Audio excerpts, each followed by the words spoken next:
What if Peter Pan wasn't a hero, but a monster? What if Neverland wasn't a magical escape, but a nightmare? That's exactly what Peter Pan's Neverland Nightmare sets out to explore. And let me tell you, it gets dark very fast.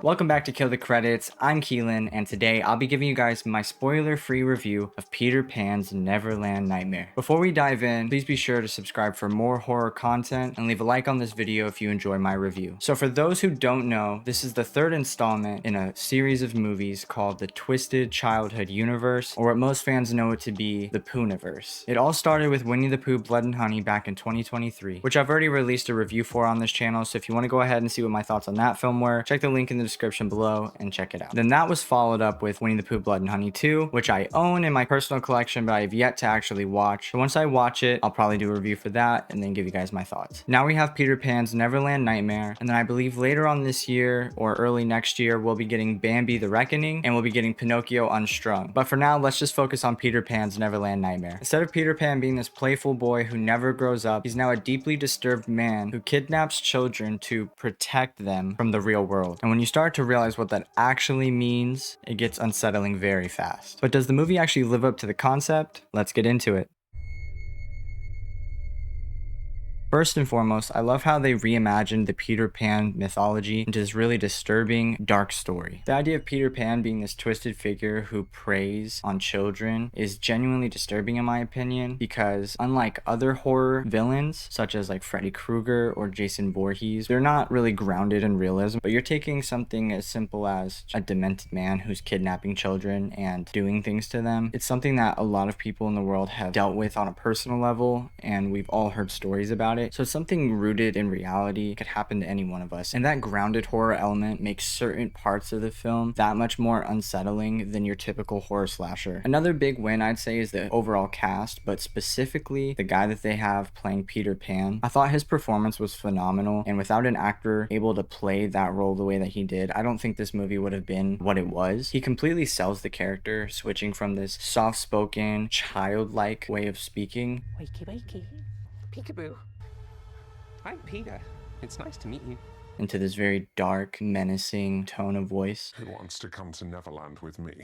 In certain scenes, you almost weren't sure what was about to happen, and then all of a sudden his voice just flips. It definitely made him feel unpredictable and more dangerous. This film also does a surprisingly good job of weaving in social commentary. Without trying to spoil anything, it touches on a lot of real-world fears and trauma in a way that feels very natural, rather than coming off preachy. Because again, at the end of the day, I am going to see a slasher horror film. I'm not going there to be preached at or be sold a message. Whenever I can leave the theater enjoying the film as a horror movie, but also have something to talk about, a deeper conversation to have, if I can get both of those things, that's typically when I enjoy social commentary in my horror films. And I think they did it in a very subtle way that adds an extra layer to the overall horror story. And the final thing I have to say is, in comparison to Winnie the Pooh Blood and Honey, the production quality is 10 times better. If you go back and you watch my Winnie the Pooh Blood and Honey review, I actually say in that video that I kind of treated it as a proof of concept rather than a full realized film, because they were running on a low budget. I always felt like the concept was there, but they just needed the finances to kind of bring that idea to life in a better way. Overall, the quality was much better than Winnie the Pooh Blood and Honey. The cinematography was cleaner, the lighting was very atmospheric, and the effects, especially the gore, were brutal and very well done. I mean, some of the kill scenes to me were genuinely shocking, like had my mouth wide open. Hey, yo! I'm typically not somebody who shies away from looking at gore scenes and stuff, but there were certain parts where I was tempted to look away, but I stayed strong and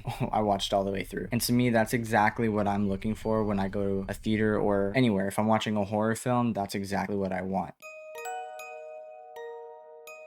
Of course, no movie is going to be perfect, and Neverland Nightmare definitely has its flaws. For starters, while the concept of the film is strong, I felt the execution was a bit uneven. Sometimes I felt like they were building up to something, and then what we got didn't really pay off. Naughty, naughty, you teasing me, you naughty, naughty.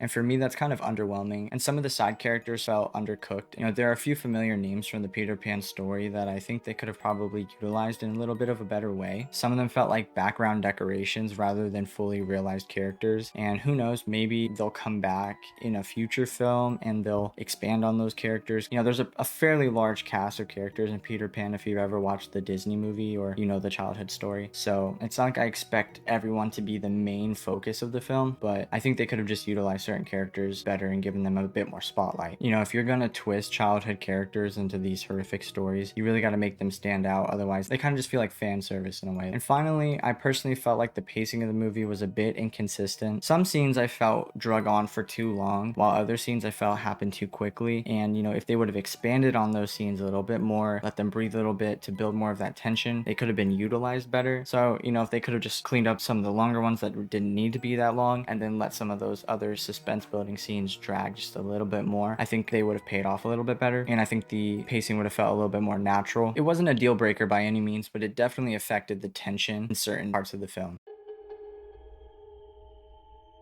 Overall, I felt like Peter Pan's Neverland Nightmare was a fun, scary, and gory twist on the classic childhood tale. It's not a perfect film by any stretch of the imagination, but it was definitely a major improvement from the first Winnie the Pooh Blood and Honey film, and it shows that the twisted childhood universe has a lot of potential. And if the quality improvement is a sign of the trend that they're going in, then I think the movies that we get moving forward are going to be even better, which I'm really excited for. If you love horror reimaginings, slasher films, or you just want to see a dark and twisted take on the Peter Pan story, I highly recommend this film. I think you'll genuinely have a good time with it. If you're expecting something world-bending or game-changing, then it's probably not going to hit the mark for you. But if you can just go in with an open mind, don't expect too much, try to have fun with it, I think you'll come out enjoying your time. I personally would rate Peter Pan's Neverland Nightmare a 6.5 out of 10. It was good, but it wasn't great. And that's it for my review of Peter Pan's Neverland Nightmare. If you've already seen it, let me know what you thought about it in the comments below. Be sure to leave it spoiler-free, please. And if you enjoyed my review, be sure to leave a like, and don't forget to subscribe so you can see more of my horror review content coming up in the future. If you're a returning viewer who's seen one of my videos in the past, it's been, I think, almost 2 years since I posted a review, so this is my first time back in a while on the channel. But I never stopped watching horror films. I never stopped collecting horror stuff. I never stopped loving horror movies. So I definitely will be back making plenty more reviews, doing reaction videos. I just want to get back into making horror content, so I hope you guys will follow me back on that journey. And that's all I got for you guys. Thank you so much for watching, and I'll see you in the next one. In search of a girl to call my own, not the type.